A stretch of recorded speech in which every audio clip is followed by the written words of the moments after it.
오늘 말씀의 제목은 은쟁반의 금사과입니다.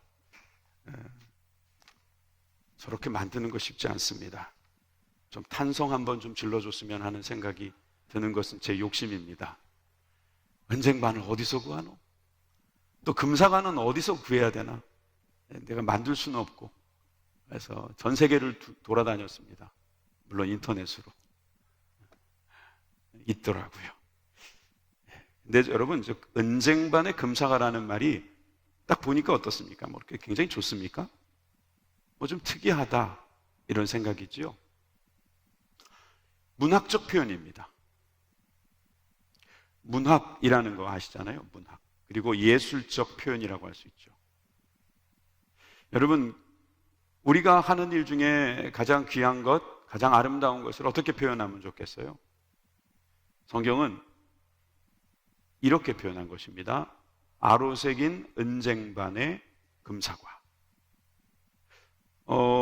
도대체 뭐가 이렇게 귀한 것인가? 그런 생각을 여러분들이 하기 쉬울 겁니다. 말입니다. 말. 말이 이렇게 귀하다는 것입니다. 성경은 말씀으로 시작해서 말씀으로 끝납니다. 그리고 성경은 우리들에게 말씀해 주십니다. 말씀이 매우 중요하다고 말씀하고 있습니다. 이 천지를 지으신 하나님께서는 말씀으로 창조하셨습니다. 창세기 1장 3절을 보십시오. 하나님이 가라사대 빛이 있으라 하심에 빛이 있었고, 창세기 1장에만 해도 하나님이 가라사대, 하나님이 이르시되라는 말이 10번이 넘습니다. 하나님은 말씀으로 우리를 다스리십니다. 창조된 피조물들은 말씀으로 다스려지는 것입니다. 여러분, 말씀이 그렇게 중요한 것입니다. 말씀만 하십시오. 그렇게 말씀으로 인하여 창조하신 분은 하나님뿐만 아니라 예수님도 그렇습니다. 요한복음 1장 1절에 보면은 태초에 말씀이 계시니라 했습니다. 그 말씀이 하나님과 함께 계셨으니 이 말씀은 곧 하나님이시라. 말씀은 하나님이신데 또 그 말씀과 하나님이 함께 하셨다고 하니까 그분은 또 누구겠습니까? 바로 예수님이십니다. 예수님은 말씀하십니다. 나사로야 나오라. 그럼 나옵니다. 죽은 자를 다 살리시지 않은 이유는 나사로를 불렀기 때문이라고 말씀하실 정도로 주님은 항상 말씀하십니다. 말씀으로 인해서 우리가 구원을 받는 겁니다. 여러분, 로마서 10장 10절에 보십시오. 사도 바울은 우리에게 가르쳐 줍니다. 사람이 마음으로 믿어 의에 이르고 입으로 시인하여 구원에 이르느니라. 하나님의 형상을 본받은 우리들은 하나님이 말씀하시는 것처럼 우리도 말할 수 있게 하셨고, 그 말로 인해서 구원까지 얻을 수 있습니다. 이 구원의 은혜를 말로써 허락하신 것입니다. 하나님처럼 그런 능력은 우리 가운데 없지만 그래도 하나님께서 허락하신 어마어마한 능력이 이 말에서 나온다는 사실을 여러분 꼭 기억하게 되시기를 바랍니다. 야고보서 3장 2절에서 3절 말씀을 함께 보시겠습니다. 우리가 다 실수가 많으니 만일 말에 실수가 없는 자라면 곧 온전한 사람이라 능히 온 몸도 굴레 씌우느니라. 우리가 말들의 입에 재갈 물리는 것은 우리에게 순종하게 하려고 그 온 몸을 제어하는 것이라. 여러분, 이 야고보서 3장 말씀은 여러분들이 집에 가셔서 꼭 한번 더 읽어보셨으면 좋겠어요. 야고보 기자는 우리들이 실천, 순종, 행동해야 될 것 중에 이 말을 중요시 여겼는데, 다시 한번 이 말씀을 잘 보십시오. 만일 말의 실수만 없다면 온전한 사람이라는 거예요. 우리가 사람을 어떻게 겉을 보고 알겠어요? 겉을 보고는 알 수가 없죠? 그럼 뭘 보고 알 수 있겠어요? 말씀해 보세요. 예, 말입니다. 그 사람을 그래도 조금 알 수 있는 것은 얼굴이나 뭐 행색이나 이것만 보면 안 됩니다. 말까지 보셔야 합니다. 여러분, 말을 들어보셔야지 여러분들은 그 사람에 대해서 더 알 수 있잖아요. 그런데 말에 어떤 사람이 실수가 없다, 그 사람은 온전한 사람입니다. 그 정도로 말이 중요한 거예요. 그런데 이 지금 야고보서 3장에 나와 있는 말이 두 가지 말이 있죠. 하나 말은 우리가 말로 하는 이 말이고요. 두 번째 말은 소와 말할 때 그 말입니다. 말을 길을 들여야 된다는 거죠. 왜냐하면 주인이 그 말을 써야 되니까. 말이 순종하게 만드는 것처럼 우리의 말도 그렇게 만들어라. 사실 원어로 보면 똑같은 말이 아닐 텐데 한국말로 오면서 이게 같은 말이 되면서 재밌는 표현이 돼버렸습니다. 여러분들에게도 말이 있는 것입니다. 그 말을 길들이고 계시기를 바랍니다. 그 말은 야생마와 같아서 자기 멋대로 막 돌아다닙니다. 그래서 속담에도 있잖아요. 예, 말이 많으니 말을 말까 하노라. 말로써 말 많으니 말 말까 하노라. 왜 계속 말 그러죠? 예. 그 정도로 우리가 이 말이라는 것이 위험하고 중요하다는 것을 알고 있는 거죠. 여러분, 말은 사람을 죽이기도 합니다. 아프기도 하죠. 사람을 살리기도 합니다. 사람을 행복하게도 합니다. 대부분의 직업은 아주 일부를 제외하고 말로 해야 합니다. 아무리 제조업을 하시고 아무리 생산직을 하시고 아무리 여러분들 기술로 한다 해도 말을 하지 않으면 여러분 얼마나 불편한지를 알고 계실 겁니다. 여러분이 말과 행동, 여기에서 먼저 해야 될 것은 말입니다. 행동이 앞선다. 여러분, 말이 앞선다라는 말도 나쁜 말로 때로는 쓰이지만 여러분 일단 말을 해야지 그 다음에 행동을 하는 겁니다. 그 정도로 이 말이 중요하다고 하니까 성경에는 말씀이 참 많고, 오죽하면 잠언, 언도 말씀 언자잖아요. 성경의 한 책을 말씀으로 가득 채워놨겠습니까? 거기는 다 말로 이루어진 것이에요. 이것을 듣는 사람이 거기서 지혜를 얻고 지식을 얻고 명철을 얻고 슬기로워질 수 있도록 만든 그 말을 하나님께서 오늘도 우리에게 주십니다. 저는 오늘 이 은쟁반의 금사과라고 하는 이 말씀이 바로 어떤 말씀인지를 오늘 본문에서 다시 한번 확인하기를 원합니다. 오늘 본문 잠언 25장 11절 말씀 다 같이 한 목소리로 읽겠습니다. 시작. 경우에 합당한 말은 아로 새긴 금쟁반의 금사과니라. 아멘. 어떻게 생겼다고요? 저렇게. 아로 새긴 은쟁반이, 그냥 은쟁반이 아니라 아주 정교하게 아로 새겼는데 거기에 금사과. 여러분, 금과 은은 제일 좋은 거를 말하는 거죠. 사과는 과일 중에 대표격이라고 말할 수 있겠죠. 여러분, 그러니까 귀하고 아름다운 것입니다. 귀하고 아름다운 것. 성경에서 말하는 가장 귀하고 아름다운 것은 뭐냐면 경우에 합당한 말입니다. 한번 따라해 보세요. 경우에 합당한 말. 다시 한번요. 경우에 합당한 말. 오늘 본문도 짧고 설교도 짧을 것 같습니다. 경우에 합당한 말. 이 말씀을 꼭 기억하세요. 여러분, 이 경우에 합당한 말이 바로 은쟁반의 금사과입니다. 그래서 오늘 전 4가지로 나눠서 볼 거예요. 첫째, 합당한 침묵이 경우에 합당한 말입니다. 여러분, 우리가 경우에 합당한 침묵이 있을 수 있습니다. 아무 때나 침묵하고 있으면 안 됩니다. 합당한 침묵이 필요합니다.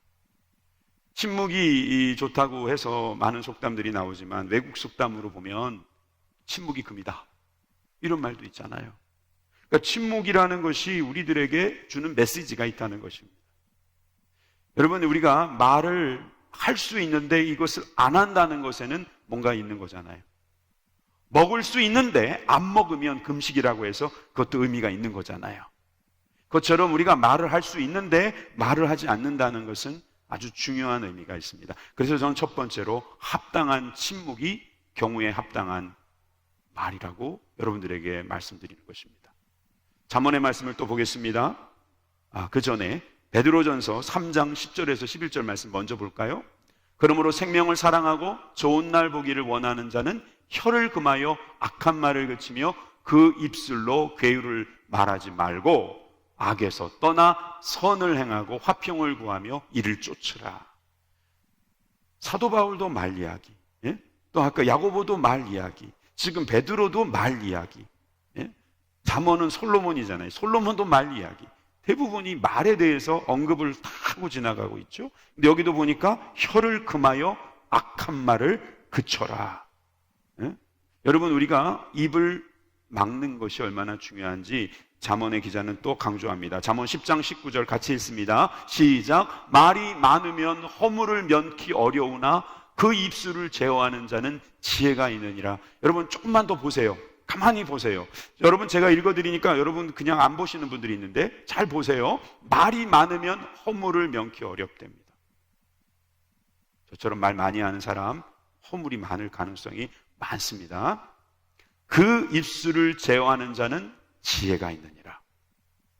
말을 제어하는 능력, 내 입술을 제어하는 능력, 이것이 지혜라고 말하고 있는 거죠. 여러분들에게 그런 지혜가 있기를 주님의 이름으로 축원합니다. 욥이 있지 않습니까? 욥이 고난을 당합니다. 그러니까 친구들이 모였습니다. 사실 아이들도 다 죽고 심지어 아내도 저주하고 떠나간 상황에서 친구마저 없었으면 어떡할 뻔했습니까? 친구가 와서 특별한 말 하지 않고 옆에 있어줍니다. 여러분, 그것입니다. 위로해 주는 것은 옆에 그냥 있어주는 것입니다. 말 한마디 안 하고 그냥 가만히 있어줘도 이것이 힘들 때는 위로가 되는 거예요. 그냥 등 두드려 주면서 같이 울고 같이 힘들어하고, 그렇게 되면 떠나지 않고 그 자리에 있어주면 이게 얼마나 좋은 위로가 되는지 모릅니다. 침묵이 때로는 위로가 될 수 있습니다. 그런데 이게 일주일이 지나니까 이들도 참기 힘들었는지 말을 하기 시작합니다. 어설픈 위로를 한다고 말을 내뱉기 시작한 다음부터 욥기가 길어진 겁니다. 욥의 내용이 대부분 그 일주일 후에 말하기 시작한 내용인데, 그 들어보십시오. 합당치 않은 말들이 많습니다. 하나님 오해하고 있는 말이 많습니다. 여러분, 친구를 위로하는 것은 침묵으로 했었으면 어떨까 하는 생각이 듭니다. 방송에서 본 이야기인데 한 딸이 이렇게 말합니다. 엄마, 저는 말 못하는 농아로 태어나서 너무 행복해요. 농아, 아시죠? 말을 못하는. 이 딸이 엄마한테 그렇게 말을 하는 이유는 아무래도 그가 살고 있는 그런 가정의 형편 때문에 그런 말을 할 수도 있을 겁니다. 그런데 이 딸이 이렇게 밝은 표정으로 엄마에게 위로하는 모습을 보면서 아마 저를 포함해서 많은 시청자들은 감동을 느꼈을 겁니다. 물론 수화로 엄마한테 말하는 겁니다. 손짓 언어로 이렇게 말을 계속합니다. 엄마, 저한테 미안해하지 마세요. 저는 농아로 태어나서 너무 좋아요. 말을 못하니까 남한테 나쁜 말을 상처 줄 일이 없어서 좋고요. 듣지 못하니까 누구한테 나쁜 말 듣고 상처받는 일이 없어서 좋고요. 그래서 전 농아로 태어난 게 너무 감사하고 기뻐요. 철들었어요. 저는 이 친구가 말을 못해서 철이 더 빨리 들었지 않았을까 하는 생각까지 들었습니다. 여러분, 우리가 많이 듣고 많이 말해야 되는 사회에 살고 있습니다. 그래서 여러분, 말 잘해야 됩니다. 말 잘해야지 진짜 먹고 사는 세상이라고 말합니다. 그러나 정말 말 잘하는 사람 보십시오. 말하지 않아야 할 때 말하지 않습니다. 말하지 않을 수 있는 것이 힘입니다. 이 힘을 주님께서 우리에게 가지라고 명령하십니다. 그 성경에 나와 있는 겁니다. 잠언 17장 28절입니다. 미련한 자라도 잠잠하면 지혜로운 자로 여겨지고 그의 입술을 닫으면 슬기로운 자로 여기느니라. 속인다는 뜻이 아닙니다. 요즘 쓰는 말로 페이크하자는 게 아닙니다. 여러분, 잠잠하고 입을 닫을 수 있는 사람이면 그 사람은 이미 지혜로운 사람이란 뜻이에요. 왜냐하면 사람들이 지혜롭게 여겨주는 것도 일단은 중요한 거지만, 여러분, 슬기로운 사람이니까 저렇게 말을 안 하고 잘 참는구나 하는 걸 이미 인정받는 것도 중요한 것이지만, 여러분, 이게 얼마나 어려운 건지를 우리가 알기 때문에, 여러분, 그것을 통과한 사람이라면, 그 사람은 그 침묵의 능력을 아는 사람이라면 지혜로운 사람 맞잖아요. 네, 지혜로운 사람 맞습니다. 사실 이 시대는 또 그렇지가 않아요. 그러니까 뉴스는 계속 쏟아내는 게 일이고, 또 정치인들은 계속 무슨 뭔가를 말을 해야 돼요. 그래서 자기에게 이목이 집중되기를 바라요. 그래서 망하는 사람들도 여러분 숱하게 보지 않습니까? 여러분, 이 말이라는 것 정말 하나님께서 잘하라고 말씀하십니다. 잠언 6장 2절입니다. 내 입의 말로 내가 얽혔으며 내 입의 말로 인하여 잡히게 되었느니라. 다른 게 아니었습니다. 말 때문에 얽히고 잡히고 망하는 거라니까요. 말이에요, 말. 이 말이 문제라는 거죠. 그래서 우리는 아침마다 주님 앞에 이런 기도를 드릴 필요가 있습니다. 시편 1편 3절 여호와여 내 입에 파수꾼을 세우시고 내 입술의 문을 지키소서. 여러분, 우리의 입술에 파수꾼을 주님이 세워주셔야만 합니다. 안 그러면 우리는 계속 이 입을 벌려서 악취 같은 말을 해내고 가시 같은 말을 쏟아내고 그리고 망하게 하는 말을 할 수가 있는 거예요. 어떤 사람은 말을 잘해서 나라를 살리기도 하는데 어떤 사람은 말을 막 해가지고 나라를 망하게 만들어요. 말을 안 해야 돼요. 그럴 때는 일단 말을 안 하는 것부터 배우는 게 중요합니다. 좋은 차도 브레이크가 고장나면 아무 소용이 없는 것처럼 여러분, 우리가 서야 할 때 쓸 수 있는 힘, 멈춰야 할 때 멈출 수 있는 힘, 이건 무시 못하는 힘입니다. 그러므로 우리는 먼저 침묵을 배우는 저와 여러분들이 되기를 주님의 이름으로 축원합니다.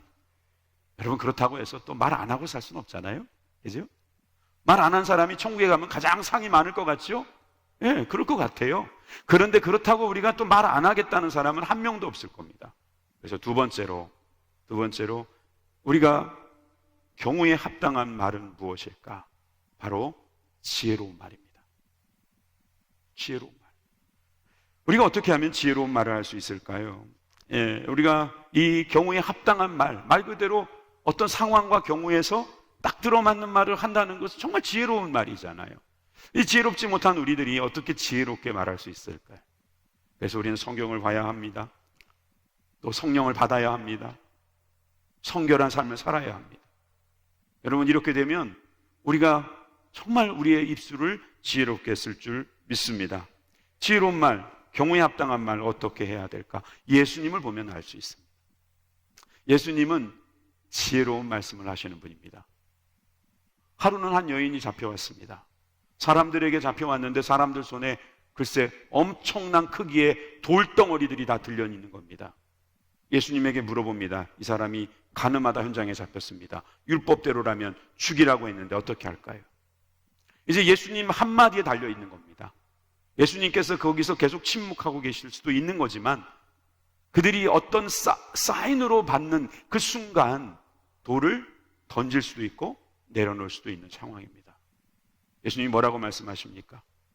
예수님께서 요한복음 8장 7절에서 이렇게 말씀하시죠. 저희가 묻기를 마지 아니하는지라. 이에 일어나 가라사대 너희 중에 죄 없는 자가 먼저 돌로 치라. 이 얼마나 지혜로운 말씀입니까? 이 말을 듣고 누구도 그 돌을 던질 수가 없는 거예요. 누구도 자기한테 돌을 던지기는 싫거든요. 그러니까 돌을 내려놓고 떠나가신 거죠. 예수님의 말은 모두가 다 지혜로운 말이었습니다. 심지어 바리새인에게 공격하는 말씀도 그런 말씀도 다 지혜로운 말씀. 여러분, 예수님의 말씀을 배우시기 바랍니다. 지혜로운 말입니다. 오늘 읽었던 본문 11절 다음 절을 보면 12절에 이렇게 나와 있습니다. 슬기로운 자의 책망은 청종하는 귀에 금고리와 장식 같다 그랬어요. 12절, 그러니까 11절 바로 뒷 구절이잖아요. 바로 뒷구절에 슬기로운 자의 책망은 청종하는 귀에 금고리 같다. 여러분, 얼마나 이게 책망이라는 게 힘든 일입니까? 하는 입장이나 듣는 사람이나 굉장히 힘들 거거든요. 그렇지만 슬기로운 사람이라면 그가 책망할 때에 듣는 것이 금과 같이 귀하다는 거예요. 그래서 여러분, 우리가 지혜로운 말만 할 수 있다면 책망도 유익하다는 것으로 이해될 수 있잖아요. 그 정도로 우리가 지혜로운 말을 해야 합니다. 이 지혜로운 말의 능력을 주님께서 우리들에게 여러 가지 방식으로 가르쳐 주십니다. 여러분, 잠언 15장 28절 말씀 한 목소리로 읽겠습니다. 시작. 의인의 마음은 대답할 말을 깊이 생각하여도 악인의 길은 악을 쏟느니라. 여러분, 지혜로우려면 어떻게 한다고요? 깊이 생각하라는 거예요. 또한 26장 9절의 말씀도 보시겠습니다. 같이 읽습니다. 시작. 미련한 자의 입에 잠언은 술 취한 자의 손에 든 가시나무 같으니라. 여러분, 술 취한 사람이 손에 가시나무를 들고 어떻게 하겠습니까? 얌전히 서 있겠습니까? 사방으로 흔들겠죠? 그러면 그 가시에 긁히는 사람은 상처가 날 겁니다. 그 가시에 긁히는 여러 가지 물건들은 다 찢어지고 말 것입니다. 여러분, 지혜롭지 않은 사람들의 말은 그와 같다는 거예요. 그러므로 우리가 어리석은 자의 말이 되지 않기 위해서, 지혜로운 자의 말이 되기 위해서 해야 될 일은 생각하는 거예요. 생각할 수 있기를 바랍니다. 하나님께서 우리에게 머리를 주신 이유는 생각하라고 주신 것입니다. 우리가 아침에 일어나서 샤워를 하고, 저도 이발했잖아요, 그죠? 이발도 하고 또 머리도 이렇게 세팅도 하고, 헤어스타일 중요한 것 같아요. 그런데 여러분, 헤어스타일보다 더 중요한 것은 그 헤어 안에 있는 머리가 더 중요한 거예요. 머리의 의미는, 목적은 생각하는 것. 머리카락을 붙여놓고 다니는 것이 아니라, 모자를 쓰고 다니기 위해서 있는 것이 아니라 생각하라고 있는 것입니다. 교회 다니면 무조건 덮어놓고 믿는다고 말하는 분이 아닙니다. 생각해도 충분히 믿을 수 있습니다. 생각하시면 압니다. 생각해 보세요. 그래서 여러분, 지혜로운 말하는 것도요, 생각하면서 말을 해야 돼요. 한 가지 구사성어를 알려드릴게요. 3, 4, 1원. 쉬운 한문이죠. 3, 4, 1원. 3번 생각하고 한 번 말하라, 이런 말이죠. 여러분, 한 번 말하기 전에 3번 생각하라 이거예요. 참을인자 3번이면 살인도 면한다면서요? 여러분, 3번만 생각하면 돼요. 여러분, 생각하는데 시간이 얼마 걸리겠습니까? 생각의 속도는 빛의 속도보다 빠르죠. 그러니까 3번 생각하는 거 오래 안 걸립니다. 아, 나 3번 생각해야 돼 라고 말하면서 여러분 말하기를 더디하시면 그게 3, 4, 1원이에요. 3, 4, 1원만 한다면 우리는 지혜로운 말을 할 수 있습니다. 생각을 하지 않고 그냥 감정대로 말하거나, 그 전에 알고 있던 거를 그대로 쏟아놓거나. 요즘 세상이 얼마나 빨리 바뀌고 있는데, 그냥 예전에 있는 나 때는 말이야, 이렇게 말하다 보면, 요즘은 달라진 것을 좀 더 알고 말씀하시면, 아, 이거는 그다지 가치가 없는 일일 수도 있어 라는 것도 간혹가다 있거든요. 그러니까 생각을 하고 말할 수 있어야 합니다. 에베소서 5장 4절의 말씀, 누추함과 어리석은 말이나 희롱의 말이 마땅치 아니하니 돌이켜 감사하는 말을 하라. 우리에게 지혜를 줍니다. 지혜로운 말은 감사하는 말입니다. 지혜로운 말 중에 가장 좋은 말은 감사하는 말입니다. 감사해 보십시오.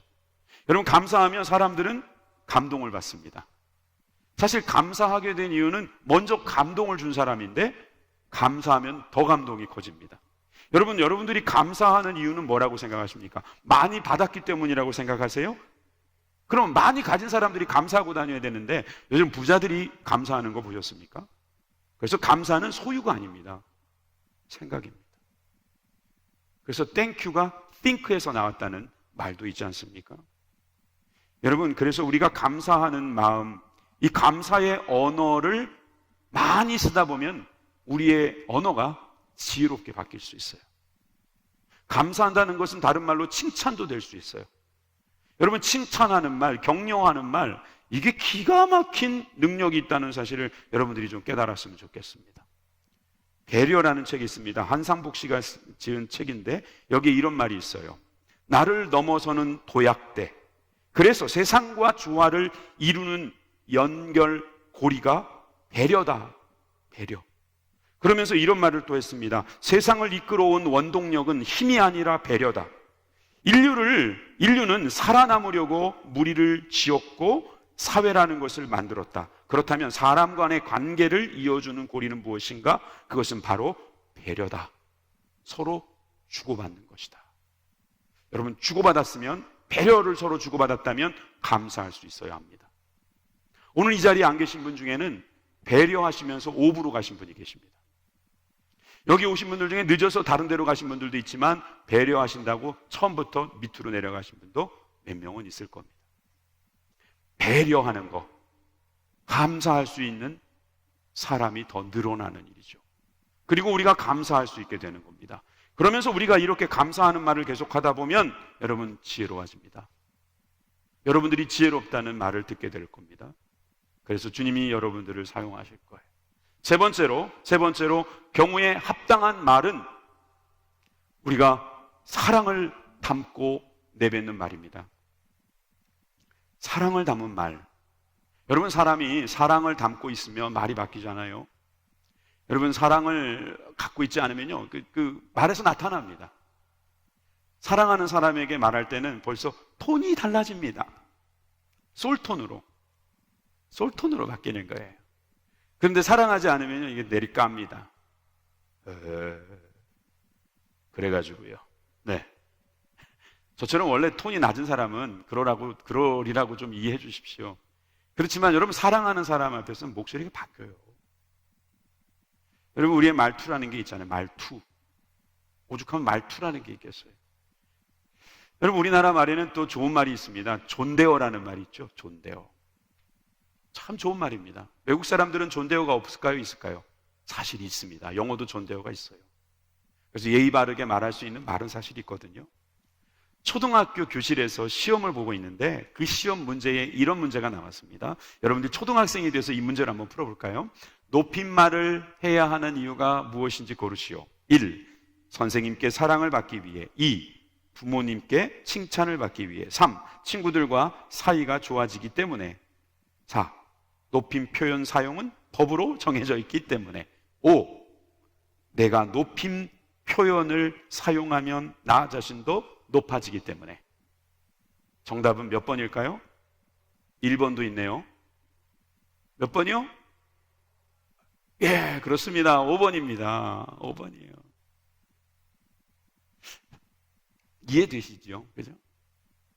우리가 높임 표현을 한다는 것, 높은 말, 존댓말을 한다는 것은요, 나도 같이 높아지기 때문에. 교회 안에서 우리가 좀 친해지면 반말할 수도 있습니다. 언니, 동생 하면서 그렇게 충분히 말을 짧게 할 수도 있습니다. 사실 경기 같은 거 할 때는 히딩크가 그랬잖아요. 긴 말 하지 말고 이름 그냥 부르고 여기 저기 이런 식으로 짧게 말하라고 했어요. 전쟁이 나도 그래요. 전쟁이 나도 그럴 수 있어요.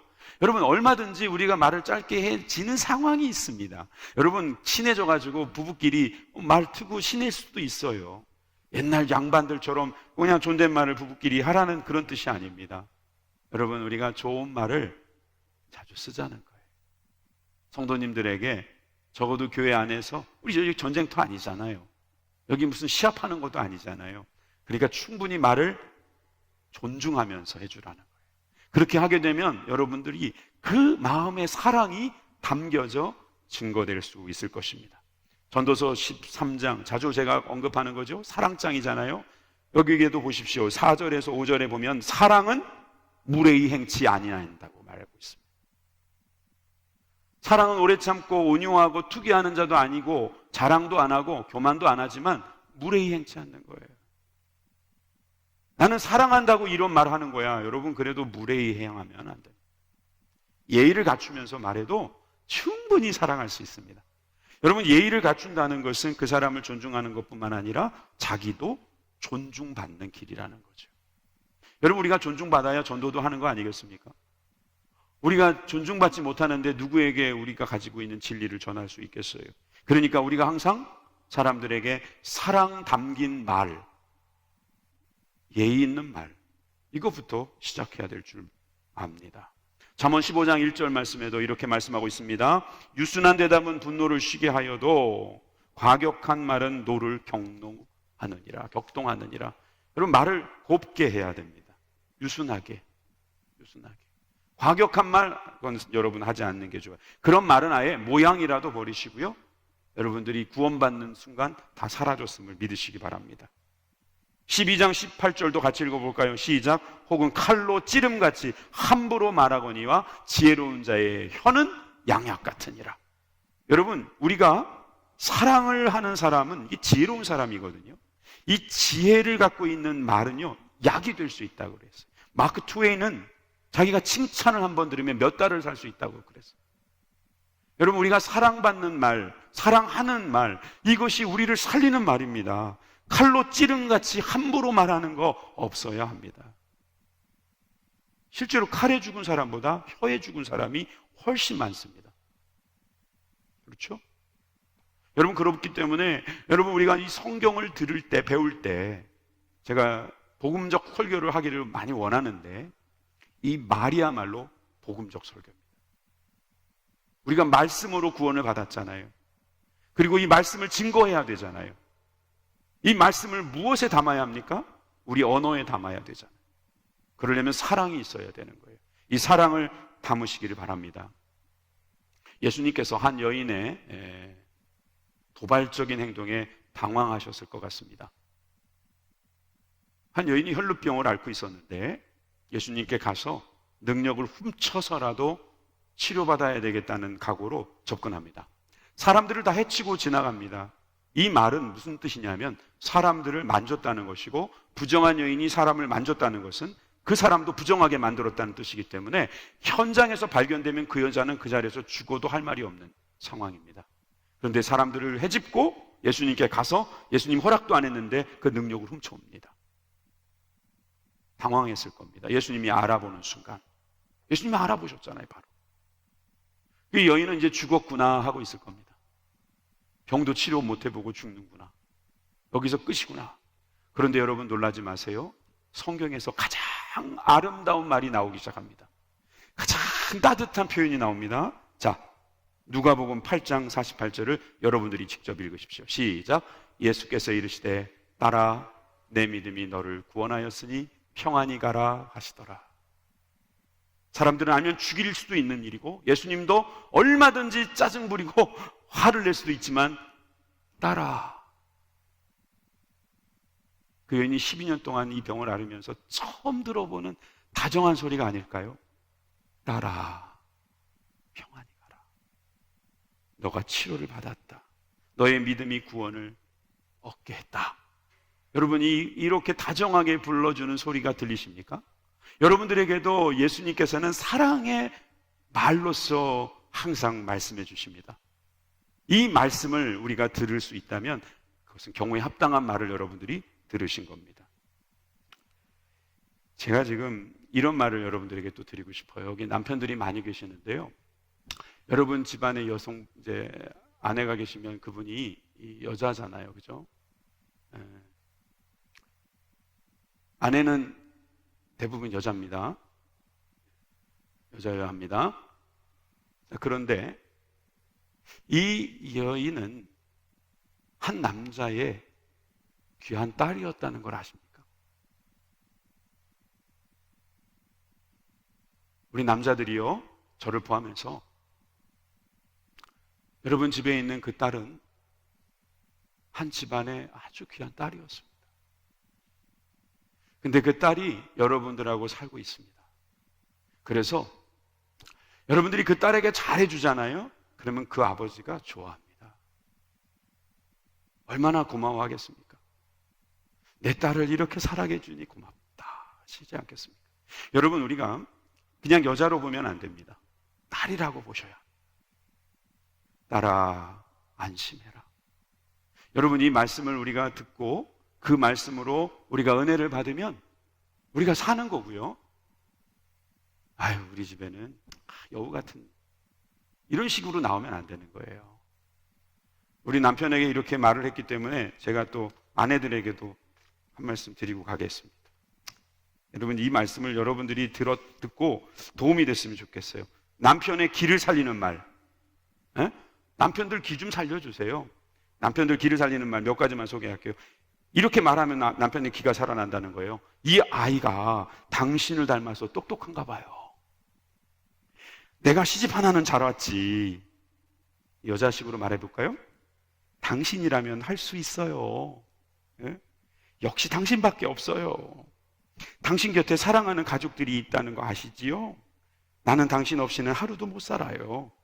당신은 언제 봐도 멋있어요. 세상에 당신 같은 사람이 또 있을까요? 나는 다시 태어나도 당신밖에 없어요. 남편들이 벌써 대패로 긁고 계십니다. 그렇지만 이것을 약간씩 변형시켜서 적당하게 남편의 기를 살려줄 수 있잖아요. 그런데 어떤 분은 이 기를 죽이는 말을 하기도 합니다. 이런 말 하는 분들이 있더라고요. 당신이 뭐 하나 제대로 하는 거 있어요?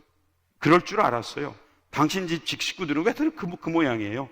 근데나 제대로 갔다 왔어요? 머리 벗겨지는 거 보면 공짜 되게 좋아하네. 당신 잘릴 줄 알았죠? 애들이 당신 보고 뭐라 그러는 줄 알아요? 지지리도 복도 없지. 어떻게 내가 이런 남자를 만났을까? 그만 듣고 싶지요? 듣기 싫잖아요.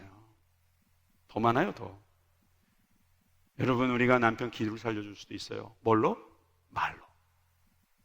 남편 기를 죽일 수도 있어요. 뭘로? 말로.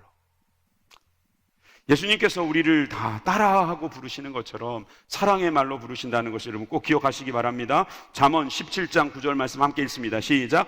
허물을 덮어주는 자는 사랑을 구하는 자요, 그것을 거듭 말하는 자는 친한 벗을 이간하는 자니라. 여러분, 허물을 덮어주는 사람은요, 사랑을 받을 거예요. 앞으로 사랑을 찾는 겁니다. 그런데 이 허물을 자꾸 말하고 다니는 사람이 있어요. 그 사람은 이간질하는 겁니다. 죄를 짓고 있는 거예요. 그러니까 남의 말할 때 조심해야 합니다. 1대1로 말할 때도 중요하지만 1대1로 말할 때 남의 이야기할 땐 정말 조심하셔야 합니다. 이간질하는 일이 없도록 해야 할 것입니다. 마지막으로 경우에 합당한 말은 진리를 전하는 말이어야 합니다. 진리를 전하는 말.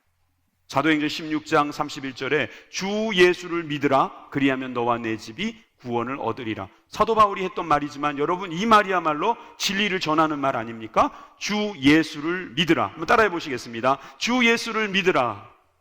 다시 한번요. 주 예수를 믿으라. 여러분, 이것은 진리입니다. 진리. 주 예수를 믿어야만 영생을 얻습니다. 우리 가정이 구원을 얻습니다. 여러분, 이것을 말할 수 있다면 여러분들은 진리를 말하는 것입니다. 여러분, 우리가 세상에 살면서 거짓말을 안 할 수 없습니다. 솔직히 해야 될 때가 있습니다. 화양 거짓말이라는 것도 있잖아요. 그 정도로 우리는 말이 많으면 그 중에 허물도 많고 문제도 많지만 여러분, 진리를 말할 수 있다고 성경은 말하고 있습니다. 그것이 바로 주 예수를 믿으라. 여러분, 그 말입니다. 여러분, 이렇게 진리를 말할 수 있는 저와 여러분들은 달라지는 거예요. 에베소서 4장 25절 말씀을 보십시오. 그런즉 거짓을 버리고 각각 그 이웃으로 더불어 참된 것을 말하라. 이는 우리가 서로 지체가 됨이니라. 이것을 단순히 거짓말하지 말라 10계명에 나와 있는 한 내용이라고 보지 마시고 참된 것, 진리, 예수 그리스도를 증거하라는 뜻입니다. 여러분, 영생이 있다는 것을 말하는 것입니다. 세상 사람들은 사는 게 뭐 있냐고 말합니다. 이대로 끝이지 뭐 있냐고 말합니다. 그렇게 말하는 것은 거짓입니다. 그분들 알지 못하잖아요. 알지도 못하면서 그렇게 말하는 거잖아요. 우리는 알고 있잖아요. 왜 알고 있습니까? 내가 말했습니까? 성경이 말하는 거잖아요. 성경이 진리일진데, 성경이 진리라는 증거는 너무나 많기 때문에 이 자리에서 설명 안 하겠습니다만, 여러분, 진리의 말씀을 우리가 그대로 전하는 것은, 이것은 진리를 말하는 것입니다. 여러분, 이런 진리를 말할 수 있다는 기회가 여러분들 우리에게 얼마나 많은 줄 아십니까? 우리에게는 더러운 말을 할 수도 있고 악한 말을 할 수도 있는 기회는 있지만 진리를 말할 수 있는 기회도 오고 있다는 것을 아셔야 합니다. 에베소 4장 29절에도 무릇 더러운 말은 내 입 밖에도 내지 말고 오직 덕을 세우는데 소용되는 대로 선한 말을 하여 듣는 자가 은혜를 받게 하라는 거예요. 여러분, 우리가 듣는 자에게 은혜를 끼칠 수 있는 선한 말이 뭘까요? 복음이죠. 복음을 전하는 거예요. 기승전 전도라고 제가 자꾸 사람들한테 들을 가능성은 있어요. 그래요, 기승전 전도예요. 왜냐하면 우리가 이 땅에 살아남은 이유가 뭔지 아십니까? 어제 떠나신 분들. 근데 우리는 지금도 있잖아요. 왜 있을까요? 전도하라는 거예요. 전도가 뭐겠습니까? 진리를 전하라는 거죠. 진리를 살아가라는 거죠. 여러분, 진리를 전하기 위해서 우리가 할 일은 진리를 아는 것부터 시작해야겠죠. 그래서 지금 말 이야기를 하고 있지만 결국 이 말의 문제는 듣는 것에서부터 시작되는 거예요. 잘 듣는 사람이 잘 말하는 것입니다. 우리가 제대로 들었다면 그 들은 것을 전할 줄 아는 거, 이 사람이 바로 충성된 종일 것입니다. 오늘 읽었던 본문 잠언 25장 11절 12절, 그 다음 13절을 한번 볼까요? 13절에는 충성된 사자는 그를 보낸 이에게 마치 추수하는 날에 얼음 냉수 같아서 능히 그 주인의 마음을 시원케 하느니라 그랬어요. 여러분, 우리가 충성된 사자로서의 말을 하고 다닐 때 주인의 마음을 시원케 해드려야 합니다. 그 말이 뭐겠어요? 진리를 전하는 거죠. 주님이 원하는 메시지를 전하는 거예요. 여러분, 그 진리를 전할 때 그때 여러분들의 말이 살아나는 것입니다. 여러분, 우리가 침묵을 못할 수도 있습니다. 지혜로운 말도 못할 수 있어요. 여러분, 우리 마음속에 참 악한 것이 많고 그날따라 화가 나가지고 사랑을 말 못할 수도 있어요. 그래도 여러분, 이건 포기하지 마세요. 우리는 진리를 전할 수 있습니다. 진리를 전하는 순간부터 다시 시작하는 거예요. 저 사람 예수 믿는 사람이네. 이런 일화가 있더라고요. 한 시장, 재래시장에서요, 할머니가 야채를 팔고 있는데 한 아주머니가 와가지고 야채를 사가는 거예요. 그리고 그 아주머니가 떠나가는 뒷모습을 보면서 옆에 있는 같이 노점상을 하고 있는 할머니에게 이렇게 말하는 거예요. 저 아줌마는 교회에 다니는데도 사람이 참 좋아요. 거슬리죠. 거슬려요. 그 말은 비아냥임이 섞여 있는 겁니다. 그런데 한 끗 차이, 딱 한 글자 차이로 말이 달라질 수 있어요. 저 아줌마는 교회에 다니는지, 요거. 교회에 다니는데가 아니고 교회에 다니는지 사람이 참 좋아요. 한 끗 차이예요. 말이 이 정도로 정교한 겁니다. 그러니까 우리가 이런 말을 들어야 되지 않겠어요? 아, 저 사람 교회에 다니는지 참 좋네. 여러분, 교회에 다니는 사람이라는 그 느낌이 결국 말에서 나타나는 거거든요. 예수쟁이 말쟁이라고 하지 않습니까? 말 잘한다는 말이 말을 유창하게 많이, 쓸데없는 말을 많이 하는 게 아니잖아요. 경우에 합당한 말을 하는 거잖아요. 여러분, 그렇게 말을 하게 되면 사람들이 그 말을 듣고 주님께로 오는 거잖아요. 오늘도 전도하셨어요. 서현문 한수 집사님이 경우에 합당한 말로써 귀한 영혼을 주님 앞으로 인도하신 거 아니겠습니까? 여러분, 이렇게 되는 겁니다. 잠언 18장 말씀 우리 같이 읽겠습니다. 잠언 18장 20절 21절 이 말씀 우리 듣고 마칠 텐데, 여러분, 저는 이 말씀이 결론이라고 생각해요. 같이 읽어보겠습니다. 시작. 사람은 입에서 나오는 열매로 하여 배가 부르게 되나니 곧 그 입술에서 나는 것으로 하여 만족하게 되느니라. 죽고 사는 것이 혀의 권세에 달렸나니 혀를 쓰기 좋아하는 자는 그 열매를 먹으리라. 한 번만 더 읽을까요? 시작. 사람은 입에서 나오는 열매로 하여 배가 부르게 되나니 곧 그 입술에서 나는 것으로 하여 만족하게 되느니라. 죽고 사는 것이 혀의 권세에 달렸나니 혀를 쓰기 좋아하는 자는 그 열매를 먹으니라. 아멘. 기도하겠습니다.